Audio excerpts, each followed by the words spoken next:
मेरे छौरी धराइल बिया सखी के बारात मेरे छौरी धराइल बिया सखी के बारात मेरे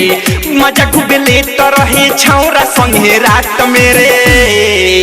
छौरी धराइल बिया सखी के बारात मेरे छौरी धराइल बिया सखी के बारात मेरे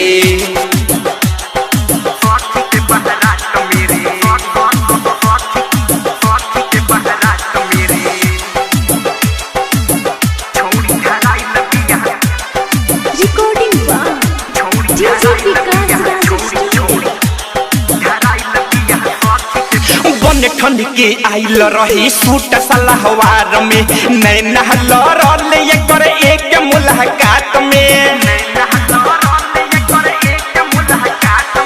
बन ठंड के आइल रही सूट सलवार में नैना लड़ल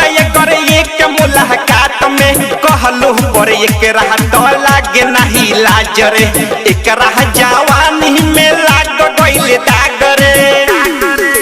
सेल्फी लेत रहे सखी संगे साथ मेरे सेल्फी लेत रहे सखी संगे साथ मेरे मजा खूबे लेत रहे छौरा संगे रात मेरे छौरी धराइल बिया सखी के बारात मेरे छौरी धराइल बिया सखी के बारात मेरे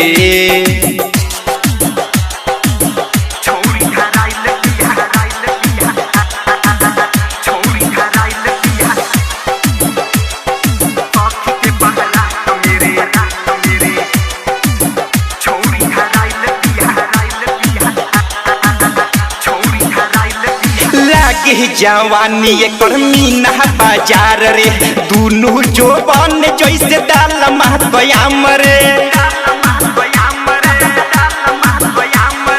लागे जवानी एकर मीना बाजार रे दुनु जो बन जैसे दाल महकयाम रे राइटर ओम पिंटू सागर डीजे विकास हो रसिया राजेश संगे रहे प्रकाश हो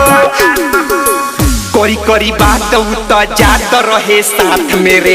करी करी बात उत जात रहे साथ मेरे मजा खूबे लेत रहे छौरा संगे रात मेरे छौरी धराइल बिया सखी के बारात मेरे छौरी धराइल बिया सखी के बारात मेरे दंगल रिकॉर्डिंग स्टूडियो।